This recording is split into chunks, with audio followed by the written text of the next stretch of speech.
مسیح یسوع میں آپ سب کی سلامتی ہو. امید کرتا ہوں آپ سب خیریت سے ہوں گے. آج ہمارا ٹاپک وہی ہے کہ یسوع مسیح مر گیا, دفن ہوا اور تیسرے دن مردوں میں سے جی اٹھا. پچھلی ویڈیو ہم نے جو بنائی بائبل اور قرآن سے ہم نے ریفرنس دیے تھے. آج ہم اس بات کو کنٹینیو کریں گے اور میڈیکلی دیکھیں گے کہ میڈیکلی کیا اس کی ڈیتھ ہوئی یا نہیں ہوئی, یا جو لوگ کہتے ہیں کہ وہ بے ہوش ہو گیا تھا اور پھر اس کے بعد تندرست ہو کر وہ نہ جانے کہاں کہاں گیا, ہم اس پر بات نہیں کرتے. لیکن میڈیکلی آج ہم یہ گفتگو کریں گے اور شواہد پیش کریں گے کہ میڈیکلی ایویڈنس کیا ہے کہ وہ واقعی مرا. اور پھر اس کے بعد ہم یہ بات کریں گے اگلی ویڈیوز میں کہ وہ زندہ ہوا, اور اس کے بھی ہم شواہد آپ کے سامنے رکھیں گے. جو لوگ اس چینل پر نئے ہیں تو کائنڈلی پلیز سبسکرائب کر دیجئے. اگر ویڈیو اچھی لگے تو ضرور اسے شیئر کریں تاکہ آپ خدا کے کلام کو پھیلانے میں اس مشن میں ہمارے ساتھ ہوں.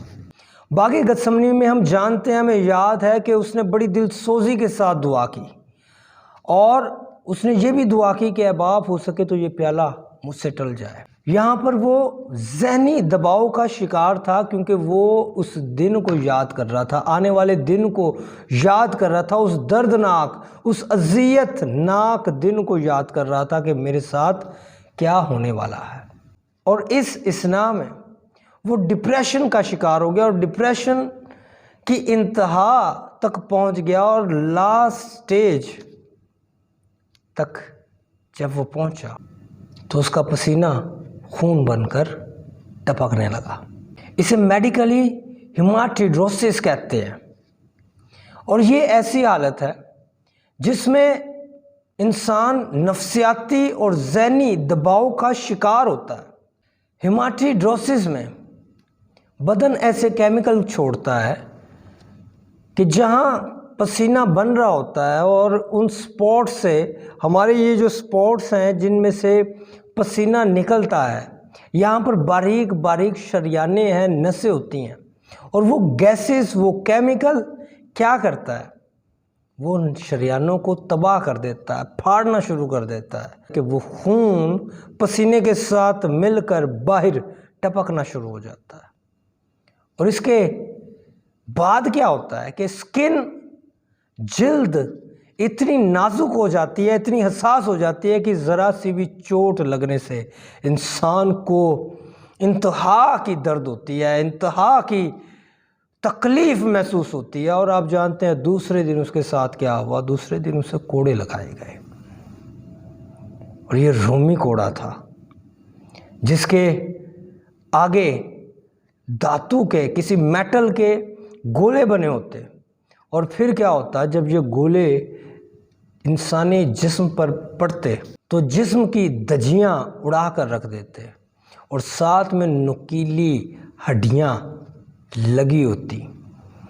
وہ ایسے تھا جیسے کوئی کبابچی سیخوں پر بوٹیاں بھرتا ہے, وہ ایسے گوشت کے ساتھ چسپاں ہو جاتی, اور جب وہ باہر نکلتا تو گوشت کے لوتھڑے ہوا میں اڑنے لگتے, گوشت کے لوتھڑے ہوا میں بکھرنا شروع ہو جاتے. اور جو یوسیبیس ہے, 3 صدی کا تاریخ دان مورخ, وہ کہتا ہے جب یہ کوڑا لگتا تو انسان کی نسیں پھٹ جاتی, اور جو بچ جاتی وہ نسیں باہر آ جاتی, گوشت ہوا میں بکھرنا شروع ہو جاتا, پٹھے اور انتڑیاں باہر آنا شروع ہو جاتی.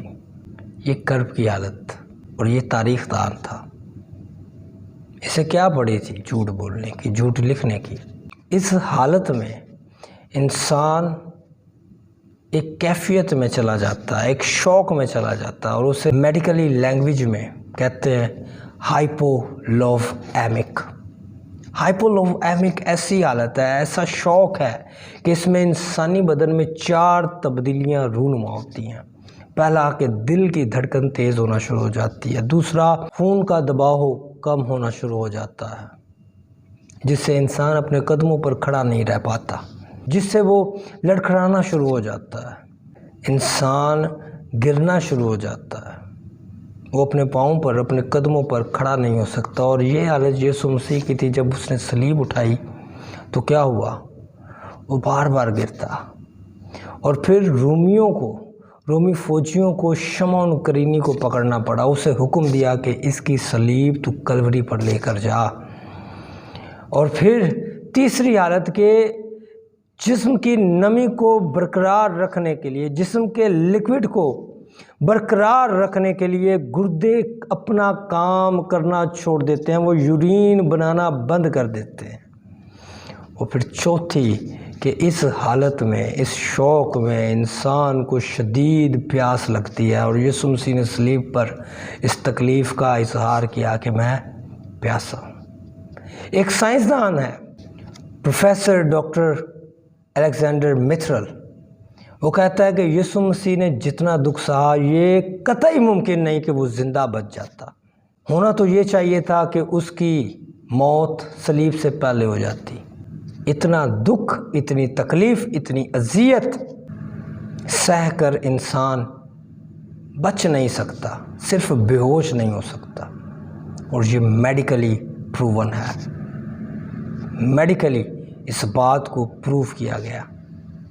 یہ ڈاکٹر، یہ سائنسدان، اس نے ریسرچ ہی رومیوں پر کی تھی، اس نے ریسرچ ہی اس بات پر کی کہ یسوع مسیح کو جو اتنی اذیتیں دی گئیں، اس کے بعد وہ زندہ کیسے بچ سکتا۔